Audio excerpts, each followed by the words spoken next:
दोस्तों, मैं आपको सुना रहा हूं अपनी मंडली की सदस्य रश्मि कुलश्रेष्ठ की लिखी कहानी खुशियों की शर्त। इस कहानी में अब तक आपने सुना, नंदिनी का तलाक हो चुका है और उसकी एक 2.5 साल की बेटी है चिया। वो अमित से शादी करना चाहती है। अमित के घर वाले उसको अपनाने के लिए राजी हैं, लेकिन उसकी बेटी को नहीं। अमित अपने घर वालों के साथ खड़ा है। नंदिनी की बहन चारू उसकी बेटी चिया को गोद लेना चाहती है। नंदिनी नहीं जानती कि वो प्यार और ममता के बीच में से किसको चुने। अब आगे। मैं मानती हूं कि नए रिश्ते जुड़ते हैं तो पुराने छूट जाते हैं। मेरी शादी हुई तो घर, माँ पापा और बहन छूट गए, लेकिन चिया और मेरा रिश्ता अलग था। फिर मैं उसको छोड़ने के लिए कैसे राजी हो गई? मैं स्वार्थी हो गई थी क्या? मेरे दिमाग में ऊंची बहस चल रही थी और बार बार मोबाइल पर अमित का नाम फ्लैश हो रहा था। हाँ अमित, मैंने इस दफा फोन उठा लिया। क्या हुआ? उसने पूछा। आवाज कुछ उखड़ी लग रही थी।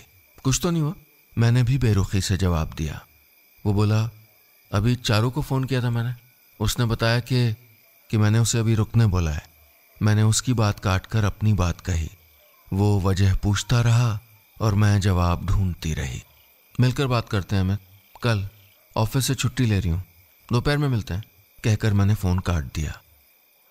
मैंने कभी सोचा नहीं था कि कभी अमित से ऐसे इस रूखे लहजे से बात करूंगी, लेकिन सोची हुई चीजें होती कहाँ हैं।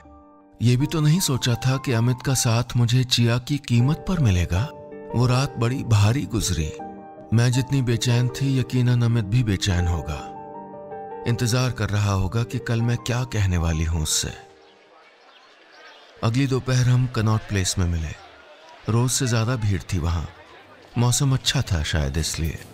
इनर सर्कल की एक कॉफी शॉप की आखिरी टेबल पर बैठे थे हम। वो अपनी उंगली से दबाकर शुगर के सैशे मेज पर रगड़ रहा था। रात भर जो कुछ मेरे दिमाग में खदका था, मैंने कह डाला था कि मैं चिया को नहीं छोड़ सकती। बच्ची है वो मेरी, मेरा अंश है, मेरी जिम्मेदारी। लेकिन क्यों नंदिनी, अचानक क्या हो गया तुमको?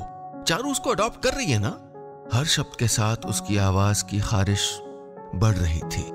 मैं मां हूं अमित। सोचो, अगर चिया तुम्हारी बेटी होती तो भी तुम ऐसा ही करते क्या? और मैं तो शुरू से चिया की मां थी ना। तुम्हें मुझसे प्यार हुआ था उससे पहले भी और अब भी। मैं कहते हुए थकने लगी। अमित ने पानी का ग्लास उठाकर मेरी ओर बढ़ाते हुए कहा, और हमारा प्यार नंदिनी, उसका कुछ नहीं? मैंने एक घूंट भरते हुए अपनी कमजोरी को घोंट लिया। बोली, वो रहेगा हमेशा। जो खुशियां शर्त पर मिले वो नहीं चाहिए मुझको। मैं चिया को अपने से अलग नहीं कर सकती। इवन कोई मां नहीं कर सकती। जिस रोज तुम फैसला कर सको बता देना मुझको, मैं इंतजार करूंगी।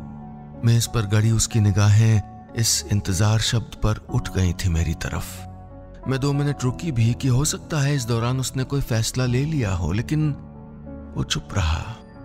मैंने पर्स से टिप निकालकर टेबल पर रखी और सधे हुए कदमों से चलते हुए बाहर निकल आई। मेरे हर कदम के साथ अमित मुझसे दूर हो रहा था और मैं चिया के करीब।